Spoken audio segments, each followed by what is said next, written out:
यह कहानी नीलम और विकास की है। नीलम अपनी शादी के 1.5 महीने बाद ही विधवा हो जाती है और उसके जीवन में अचानक ही पतझड़ आ गया था। नीलम को ऐसा लगता था जैसे वह संसार की सबसे बदनसीब औरत है।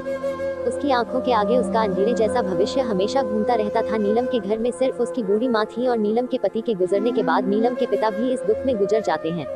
एक बड़ा भाई था, लेकिन वो तो सबसे मुंह मोड़कर अपनी पत्नी को लेकर कहीं और रहने चला जाता है। इसलिए अब नीलम को लगता था कि जिंदगी में कभी भी खुशी उसके दरवाजे पर दस्तक नहीं देगी। इधर विकास की बात करते हैं। विकास की शादी 2 साल तक तो अच्छी चल रही थी, लेकिन फिर उसकी पत्नी का किसी और के साथ चक्कर चलने लगा और वो उस दूसरे आदमी के साथ खुलेआम अय्याशी करने लगी। फिर कुछ ही दिनों में उसने विकास को तलाक देकर दूसरे आदमी से शादी कर ली। विकास अपनी पत्नी से बहुत प्यार करता था, लेकिन तलाक होने के बाद वह अपनी पत्नी के बिना बिल्कुल ही अकेला सा हो गया और अपनी सुनसान वीरान जिंदगी अकेला ही काटने लगा। वह नहीं जानता था कि अब उसका भविष्य कैसा होगा, कभी वह फिर किसी से शादी कर पाएगा या नहीं। तभी एक दिन नीलम और विकास दोनों ही किसी की शादी की सालगिरह में जाते हैं। नीलम की एक सहेली विकास को जानती थी और उसी ने ही उन दोनों को मिलवाया। विकास से मिलकर नीलम को अच्छा नहीं लगा, क्योंकि विकास अपनी पत्नी के बारे में नेगेटिव बातें कर रहा था और यह सुनकर नीलम को विकास पर गुस्सा आ रहा था कि वह औरत के बारे इतना गलत कैसे बोल सकता है। लेकिन बाद में उसकी सहेली मंजू ने बताया कि विकास कितना दुखी लड़का है। वह अच्छे खासे पैसे कमाता है और उसके परिवार वाले भी बिल्कुल सीधे हैं, लेकिन फिर भी उसकी पत्नी ने दूसरे मर्द के चक्कर में इस बेचारे को धोखा दे दिया और अब विकास दिन रात रोता ही रहता है। यह सुनकर नीलम का दिल भर आया। वह मन में सोचने लगी कि एक शरीफ लड़के को मैं बिना मतलब ही बुरा समझ रही थी। तो उसी दिन से नीलम के मन में विकास के लिए एक प्रेम से जाग गया। तभी कुछ ही दिनों बाद नीलम ने अपनी सहेली मंजू से कहा कि मंजू, मैं पता नहीं क्यों विकास को चाहने लगी हूँ और मैं उसे पसंद भी करती हूँ। अगर मंजू तू कुछ उपाय करके मेरी दोस्ती विकास से करवा दे तो शायद मेरी जिंदगी सवज जाएगी। तो मंजू ने कहा कि ठीक है, तू कहती है तो मैं किसी बहाने से विकास को अपने घर बुलाती हूँ। मैं उसे तेरी सारी कहानी पहले ही बता दूंगी, फिर तू भी आ जाना, आगे तुम दोनों की किस्मत। तभी मंजू अपने जन्मदिन का बहाना करके विकास को अपने घर बुलाती है और मंजू विकास को नीलम की बीती हुई सारी बात बताती है और वो उसे ये भी बताती है कि शादी के 1.5 महीने में ही नीलम विधवा हो गई थी। विकास को नीलम का ऐसा हाल देखकर उसे बहुत दुख होता है। तभी विकास नीलम से मिलता है और उसे समझता है वाकई में नीलम एक बहुत दुखी लड़की थी। अब विकास ये तय कर लेता है कि वो नीलम का सहारा बनेगा। नीलम को भी विकास दिल से बहुत ही पसंद था और दोनों ही बाहर भी मिलने लगे ताकि वो एक दूसरे को सही से समझ सके। एक दिन उन दोनों को ही एक दूसरे से बेहद प्यार हो गया और रात रात भर वो दोनों ही फोन पर चैटिंग भी करते हैं और कभी फोन पर बातें भी कर लेते थे। विकास बहुत ही रोमांटिक लड़का था। वह अपनी बातों से नीलम का दिल जीत चुका था। नीलम को भी विकास के मुंह से अपनी तारीफ सुनना बहुत ही अच्छा लगता था। दोनों ही हर रविवार को मिलते थे, पार्क में घूमने जाते थे और कभी कभी रात को होटल में डिनर करने भी चले जाते थे। तभी एक दिन नीलम विकास को अपने साथ अपने घर ले गई और उसे अपनी माँ से मिलवाया।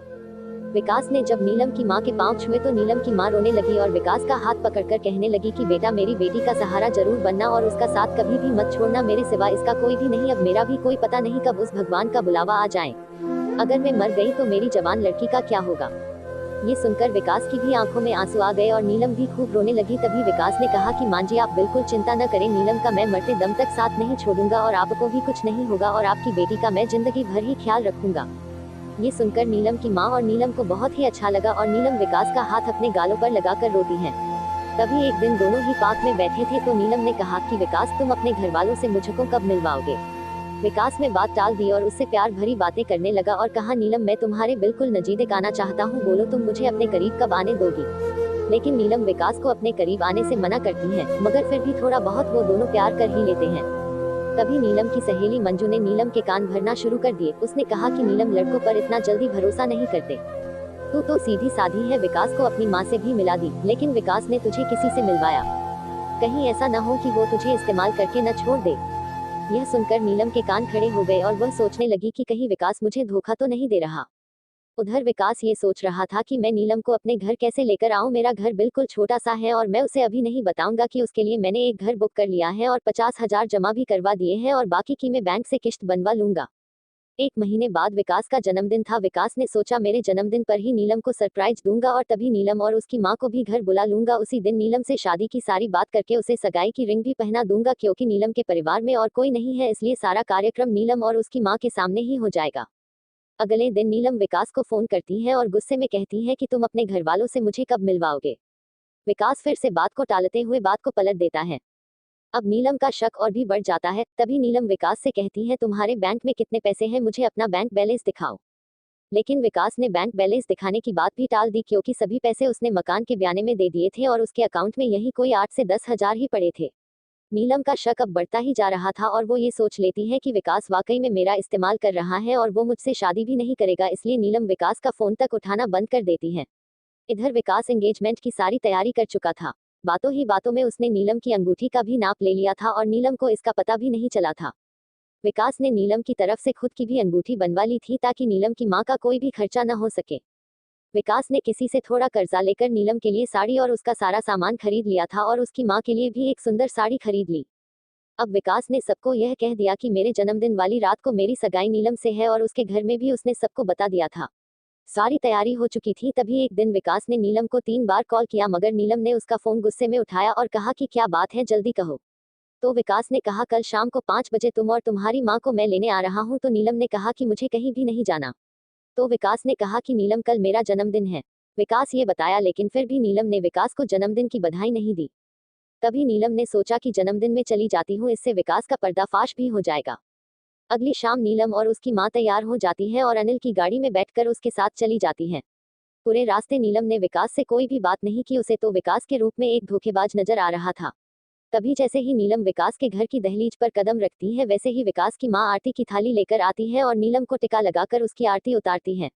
ये देखकर नीलम हैरान रह जाती है, तभी वो भी विकास की माँ के पांव छूती है। उसकी माँ उसे अंदर आने के लिए कहती है। सभी लोग खड़े थे, विकास के बड़े भाई भाभी, विकास के भतीजा भतीजी और विकास की माँ व भोले भाले उनके बाबूजी। सभी लोग नीलम और उसकी माँ का स्वागत करते हैं और बैठने के लिए कहते हैं। अब विकास का जन्मदिन भी बन जाता है। उसके बाद नीलम जाने के लिए कहती है तो विकास की माँ कहती है कि बहू तुम्हें जाने के लिए नहीं बुलाया है, हमेशा के लिए यही रखने के लिए बुलाया है। नीलम समझ नहीं पाती, तभी विकास की बड़ी भाभी 2 फूलों की माला और एक प्लेट में 2 अंगूठी लेकर आती है। ये देखकर नीलम विकास की तरफ बड़े ही आश्चर्य के साथ देखती है। तभी विकास एक अंगूठी नीलम के हाथ में रख देता है और कहता है आज हमारी एंगेजमेंट है नीलम, और इस बात के लिए मैं तुम्हें सरप्राइज करना चाहता था, तुम्हें ये रिश्ता मंजूर है ना। नीलम रोने लग जाती है और मन में ये सोचती है कि मैंने किस लड़के पर शक किया। अनिल ने नए मकान के कागज भी नीलम के हाथ में रख दिए और कहा कि नीलम ये मकान मैंने तुम्हारे लिए लिया है क्योंकि हमारा ये घर थोड़ा छोटा है ना। इसलिए नीलम की आंखें अब अपने आंसुओं को रोक ही नहीं पा रही थी।